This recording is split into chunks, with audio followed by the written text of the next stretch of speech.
Paano po natin maiwasan ang mga heart attack sa panahon ng mga holiday season? Mahalaga po na maging maingat tayo sa ating kinakain, lalo na sa mga special na okasyon tulad ng Noche Buena at Pasko. Ang labis na pagkain ng matatamis, matataba, at maalat na pagkain maaaring magdulot ito ng iba't ibang problema sa kalusugan. Kabilang na po dyan yung stroke, heart attack, at pagtaas po ng blood sugar.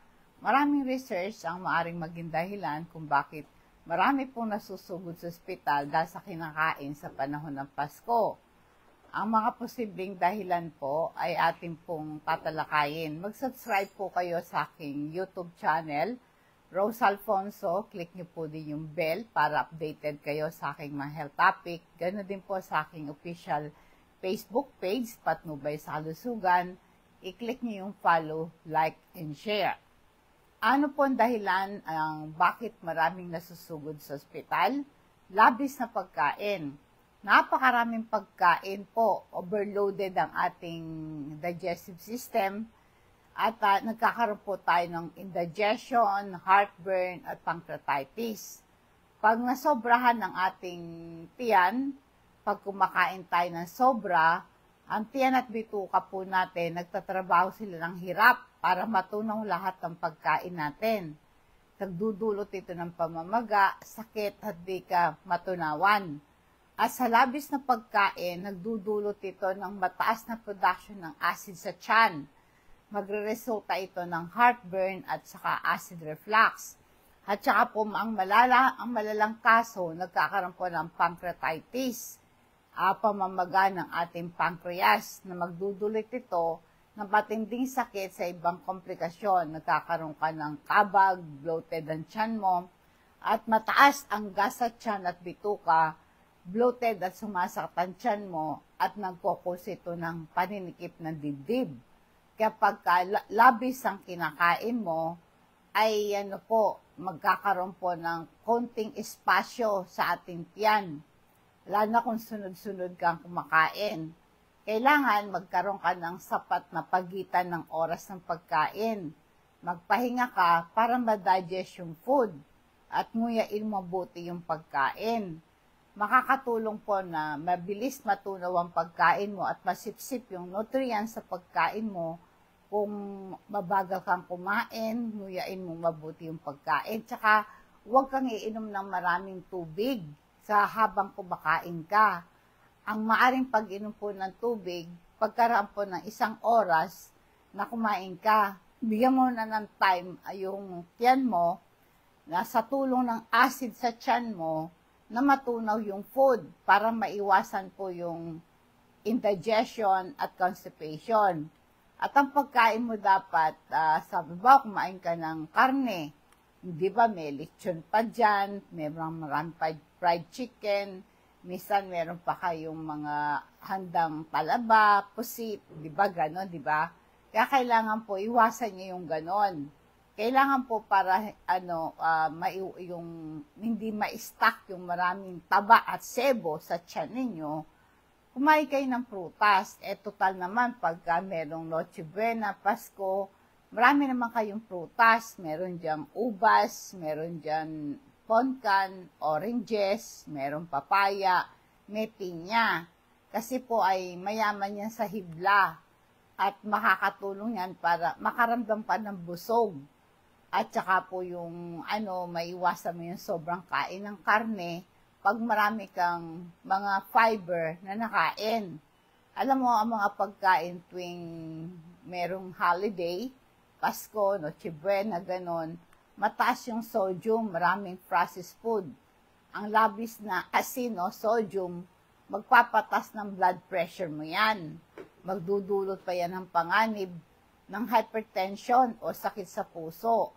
Kaya nga po, yung pag mataas ang sodium sa ating pagkain, tatas siyempre yung BP mo. Kasi po, ang asin ay nagiging sanhi ng pananatili ng tubig na nagre-resulta ng pagtaas ng blood volume. Pag mataas ang blood volume mo, maraming pressure yan sa daluyan ng dugo, magdudulot siya ng mataas na presyon o hypertension.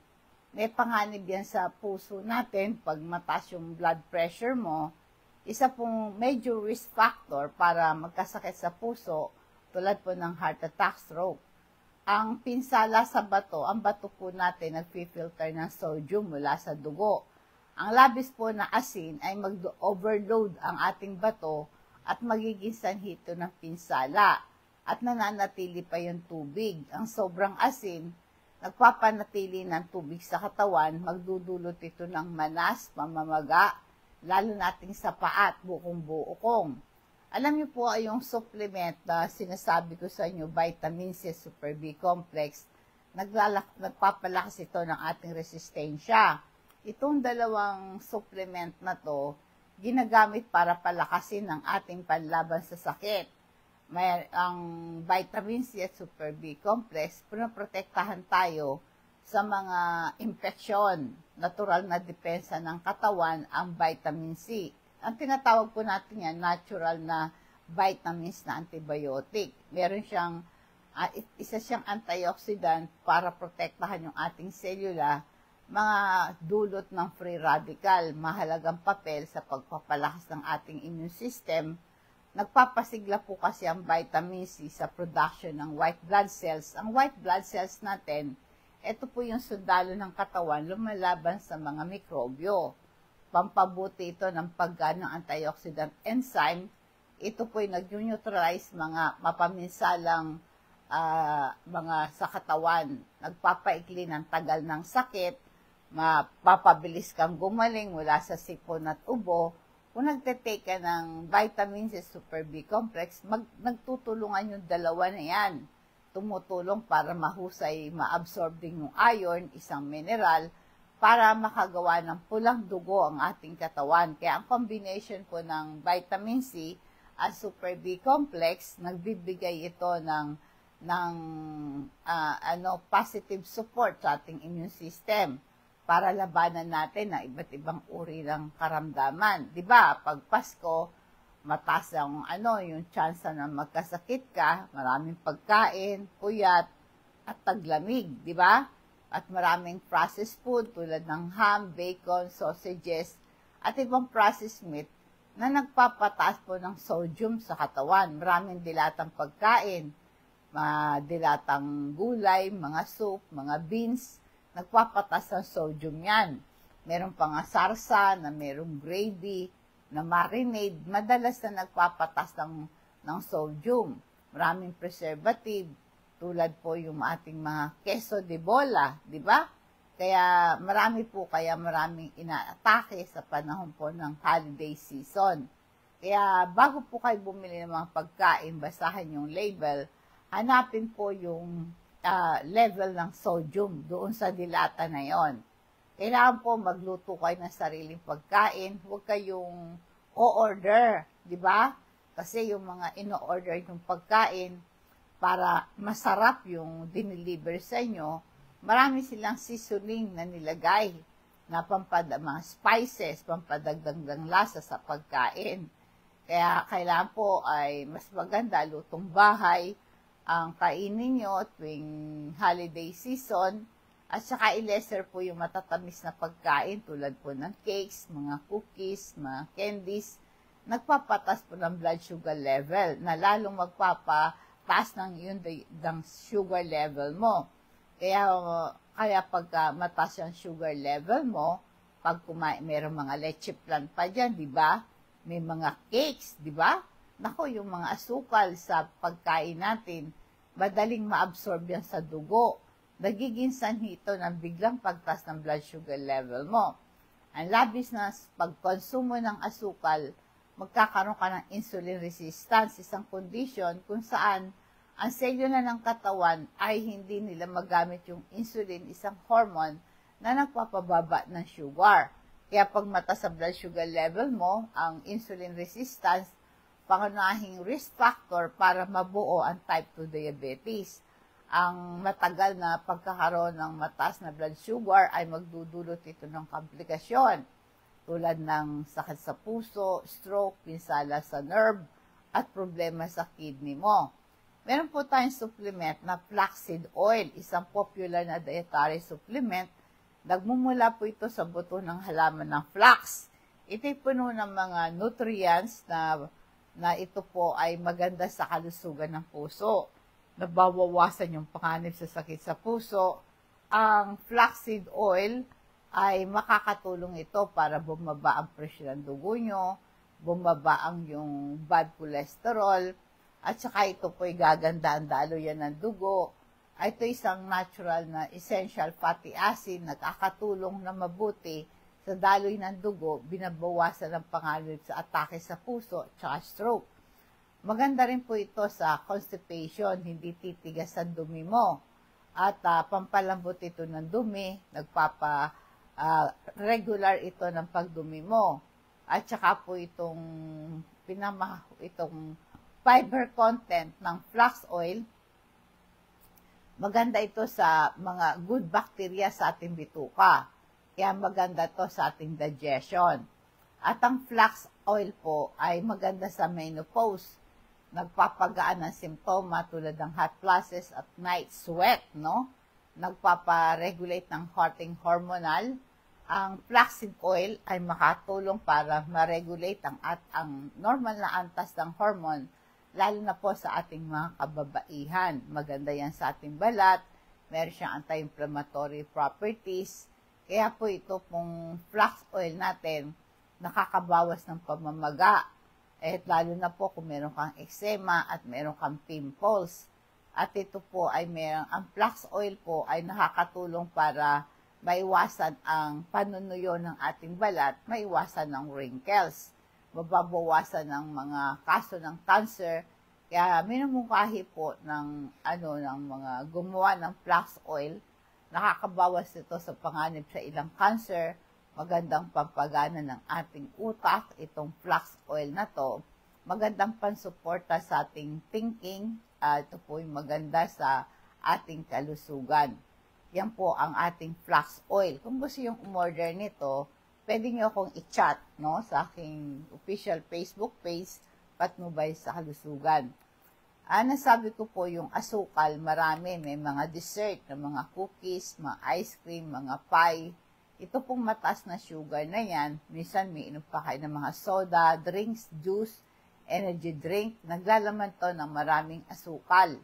At ang mga pagkain na process na tulad ng mga kinakain ninyong mga mga leche plan na yan, mga pie na yan, ay tinitake yan sa panahon ng Kapaskuhan.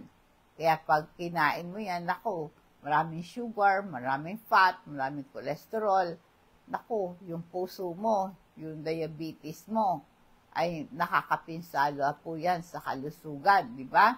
Kaya ang pagkain natin, mas marami prutas dapat. Ang prutas ay masustansyang alternative sa matatamis na pagkain.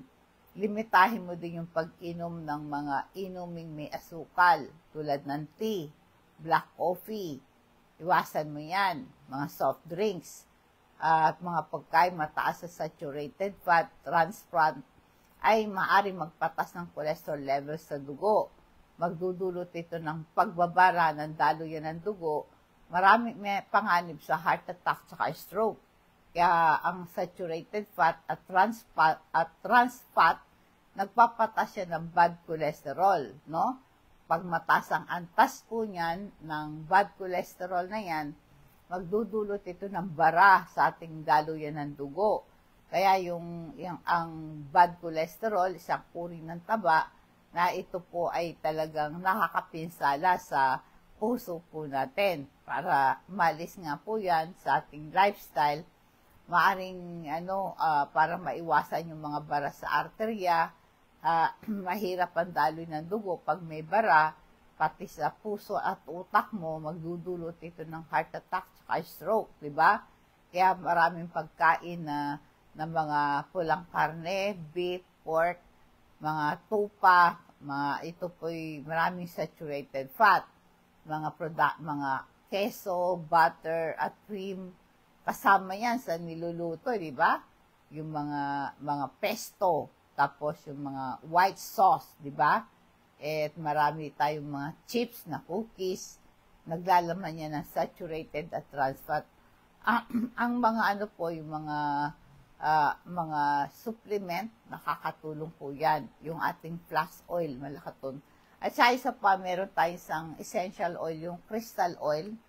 Ito po ay ang ating crystal oil, makakatulong yan sa pain.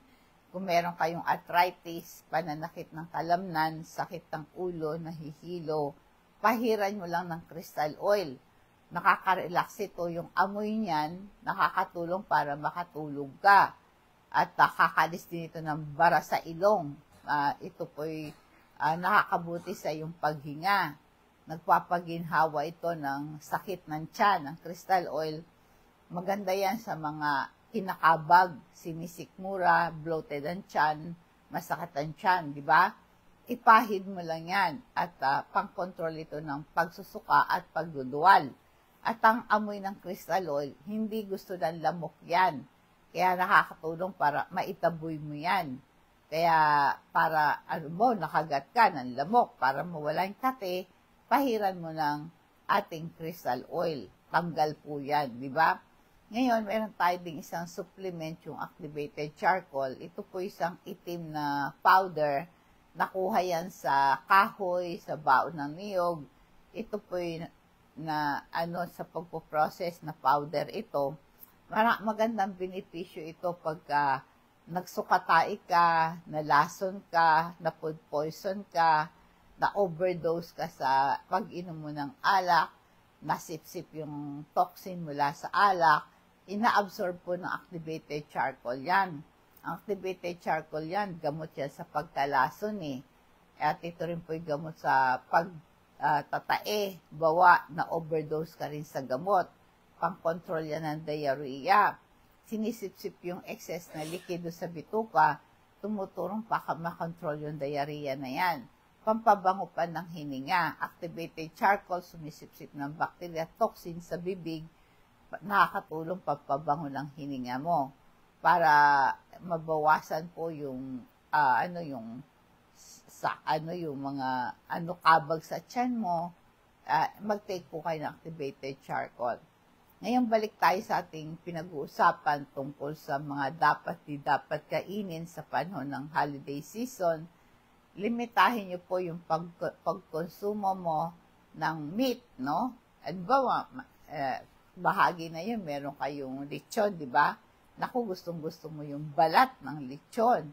Naku, punong-puno pati yung mga taba. Sarap-sarap kainin, di ba? Kaya ito po ay mag-i-stack ito sa ugat mo. Kaya pag panahon po ng Pasko, ang daming pasyente sa dialysis, ang daming pasyente sa heart center, dahil nga po dun sa sobrang pagkain sa panahon ng Pasko. Kaya para maiwasan po natin yan, maging maingat po tayo. Pati mga food allergy rin, nagiging biktima kayo ng food allergy pag kumain kayo ng sobrang sa dami ng kinain mo, ang immune system mo, nagkakamali sila sa pagkilala ng kinakain mo. Maaring magdudulot ito ng simptoma po ng pantal, pamamaga, hirap paghinga, ay yung malalang kaso, hindi ka makahinga talaga. Marami kang food intolerance, yung meron kang reaksyon sa pagkain na hindi mo kinain mo. Kaya pag meron kang food intolerance, nangyayari, nagkakaroon ka ng allergy at magkakaroon ka ng pananakit ng tiyan, pagtatae at kabag. Kaya magdudulot ito ng allergy sa iyong katawan. Kaya kung maaari, kung holiday season, iwasan nyo na yung mga shellfish, alimango, hipon, na sanhi po ng allergy, mga nuts tulad ng mga mani, kasoy. Iwasan nyo muna yan. Nagdudulot siya ng malalang allergic reaction. At saka gluten, isang protina, matatagpuan mo sa trigo, sa barley at rye. Kaya kung meron kang celiac disease, allergy sa gluten ito. Kaya nga po yung mga iba, meron silang lactose intolerance, yung kinain mong itlog, kinain mong keso, yogurt, nagkakaroon ka ng allergy dyan. Kaya ang reaction nito, yun ang nga, pangangate, pamumula, hindi makahinga. Yan ang mga nararanasan sa panahon po ng holiday season. Kaya maging maingat ka kung kailan simple lang kinakain, mas maganda po, no? At hugasan yung mabuti yung mga food ninyo, lalo na pag nagluluto kayo ng spaghetti, baka kayo magkaroon ng salmonella, no? Na poisoning. At kailangan po meron kayong mga gamot na dala. Kung kayo'y dayo, meron kayong mga anti-allergy, baka kayo hikain dyan, di ba? Kung baka kayo tumas nipong BP, yung meron kayong pampababa ng BP, di ba?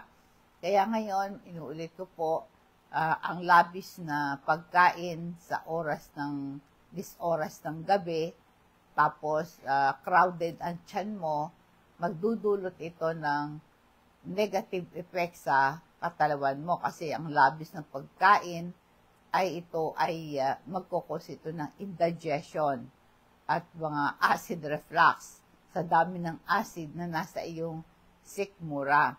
Kaya nga po, ang epekto nito, mabilis tumas ang sugar mo, mabilis tumas yung blood pressure mo, kaya nagkakaroon ka ng kaya minsan nasusugod ka sa ospital, lalo na kung hindi ka makahinga, namantal ka, nanikipan dibdib mo, at saka pag hindi ka natunawan, nakakaramdam ka ng paninikip ng dibdib. Pag na-overload ang iyong digestive system, magdudulot ito ng heartburn, bloating, and indigestion, at saka nagiging dahilan nito ng pagkasakit, sasakit ang ulo nyo, magpapalpitate yung heart po ninyo.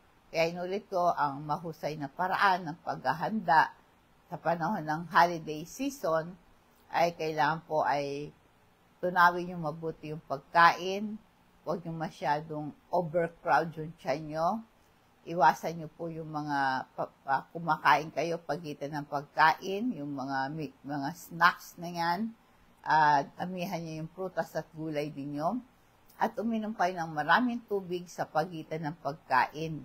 Hindi yung habang kumakain ka. Kumain ka lang ng konti-konti lang po, konting kanin, a little of everything, diba? Tapos, kain ka ulit pagka nagutom pa, hindi yung punuan mo masyado, huwag mong bibiglain yung tiyan mo. Kasi yung sobrang kabusugan ay masama din, yung tawag sa Pilipino na empacho ka, diba? Minsan yung paghahanda sa Pasko ay masyadong stressful, sa sobrang pagod sa paghahanda ng food, kaya minsan sa sobrang stress at pagod, merong naatake sa puso. Kaya inulit ko po, ang ating pong maging batas sa panahon ng holiday season ay konti-konti lang. Kainin mo lahat, pero konti-konti lang. Huwag kang magpapabusog, di ba? Huwag kang masyadong punuan ang tiyan mo. Iwasan mo yung mga pagkain na busog ka na, kumakain ka pa. Dapat mong pakiramdaman, pagka busog ka na, tumigil ka na. Ipahinga mo yung tiyan mo. Tsaka iwasan mo yung mga alak, yung mga inuming nakakalasing. Iwasan mo rin yan sa panahon po ng holiday season, di ba?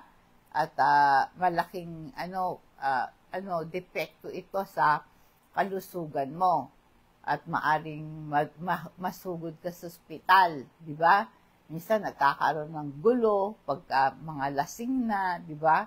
At hindi mo na makontrol yung isip mo pagka ikaw ay lasing. Kaya inulit ko po, kaya kapag po panahon ng Christmas, at saka yung mga bagong taon, punong-puno po yung hospital at saka yung dialysis center, punong-puno yan.